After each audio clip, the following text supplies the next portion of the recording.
Now, take me at my word, I never thought I would be a priest because there was one hot summer day when I was 10 years old and I saw the priest during Mass sweating so much, I thought, nope, that wouldn't work for me. Because as a little boy, I really was a sweaty kid. But thankfully today, I don't have to prove that to you because we have some good air conditioning. That phrase, though, so you have to take my word on it. And that phrase itself, take my word on it, can really carry a lot of weight if used correctly, right? In today's gospel, imagine if Jesus had said that phrase to his disciples when describing how they would find in the city everything prepared for them. He was like, go into the city and you're going to find a man carrying a jug of water. The disciples might have thought, really, Jesus? How could that be? At that period, that wouldn't be a very normal thing. And Jesus might have insisted, well, just take my word on it. You'll find him. Or when he tells them simply to go to the master of that house and say, hey, where is the room prepared for us to eat the Passover? And then he'll have this huge room ready for you, all furnished and set up. The disciples might have been thinking, Jesus, how do you know all of these details? And Jesus could have said, just take my word on it. Even more, when Jesus says at the Last Supper, take it, this is my body and this is my blood, the disciples could have asked for some clarification there, to which Jesus might have said, take my word on it. But they didn't, right? They trusted in Jesus and they trusted his words. Because up to that point, he had proven to his disciples time and time again that his words are truth and life. Even that whole ordeal of finding everything prepared just as he had said was yet another proof to them of that, of his trustworthiness in his words. Today, as we celebrate this solemnity of the body and blood of Christ in the Eucharist, we are also invited to, in a more deeper way, take Jesus at his word, just as Christians have done ever since that Last Supper. However, there are times that God has given the church proofs to help grow our faith in the Eucharist. And perhaps many of us have experienced more like an overwhelming presence of God when praying before the Eucharist or receiving communion. That is also a help in our faith.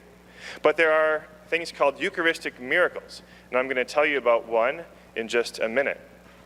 But first, have you ever thought about why the Eucharist usually doesn't physically appear to be flesh and blood? Well, just imagine what that would be like coming up for communion, right? God knew that would be way, way too much for us to handle. So he humbled himself to take the appearance of bread and wine in this sacrament, this very simple appearance. And that, to some, could be scandalous. How could God look like bread? Well, Jesus already did the most scandalous thing of taking on human nature. That God, the Almighty, eternal God, would take on humanity is a pretty big statement. And there have been plenty of people over the centuries who refuse to believe that, but rather would say, hey, he looks like a man, so he must be a man, but not God. And similar arguments have, of course, been made about the Eucharist. It looks like bread, so it must be bread and not Jesus. Yet on the contrary, it has been a constant Christian faith that Jesus is fully God and fully human. And the Eucharist is truly Jesus and truly God. What happens there, kind of into the nitty-gritty details, it's going to help us to think about this Eucharistic miracle I'm going to tell you about. What happens is that the appearance and properties of bread and wine In philosophy, this is called the accidents. They don't define what something is, the substance, but what something is, the substance, changes from bread and wine to the body and blood, soul and divinity of Jesus, who is God. In Catholic theology, we have a really big, fancy word to describe that change, and that word is transubstantiation. So remember that word. And this is the greatest miracle, and it happens at every Mass. As mentioned, every so often it happens that God gives the church what are called Eucharistic miracles, when the accidents, what it looks like, also change. One such miracle is actually quite recent, happening in Buenos Aires, Argentina, way at the southern tip of South America, happening on August 18th, 1996, right? Not too long ago, during this advanced age of science.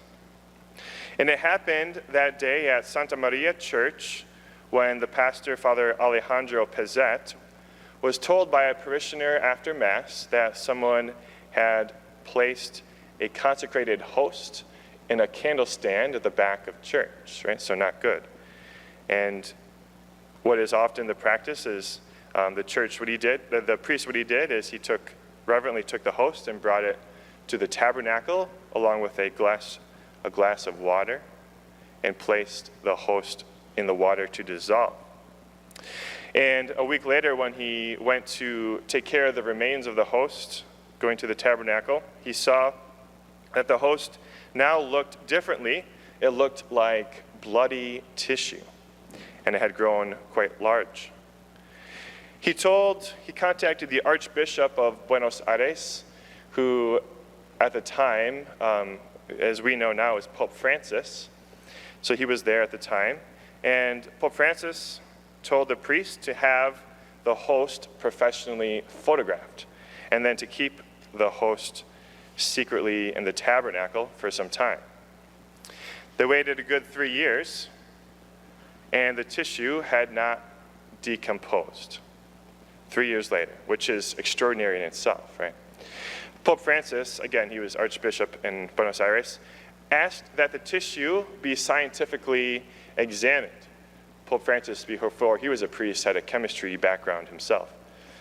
And so on October 5th, 1999, a scientist named Dr. Ricardo Gomez was enlisted to go extract a sample of the tissue from the tabernacle and sent it to New York, way up north in New York, to be analyzed by a team of 5 scientists.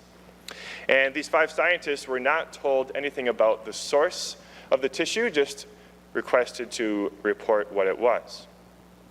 One of these 5 scientists was a famous forensic pathologist named Dr. Frederick Zugibe, and here is what Dr. Zugibe concluded. He wrote back, "The analyzed material is a fragment of the heart muscle found in the wall of the left ventricle close to the valves. The heart muscle is in an inflammatory condition and contains a large number of white blood cells. This indicates that the heart was alive at the time the sample was taken. What is more, these white blood cells indicate that the heart had been under severe stress, as if the owner had been beaten severely." Matches with our Lord Jesus. My brothers and sisters, if this is true, not just this miracle, but if what we believe as Catholic Christians and what the Christians in the early church have believed and ever since about the Eucharist is true, then that's a life-changing reality. And for me, coming to faith in the real presence of Jesus in the Eucharist is a huge part of why I am a priest today. Sweating under these vestments on a hot summer day would be a very small price to pay for Jesus, truly present in the Eucharist. And so we take him at his word. This is my body, this is my blood. Here we are, gathered in prayer, another opportunity to encounter Jesus here on the altar, here in this tabernacle, in the real presence of the Eucharist. So let us, my friends, prepare our hearts well to receive him today.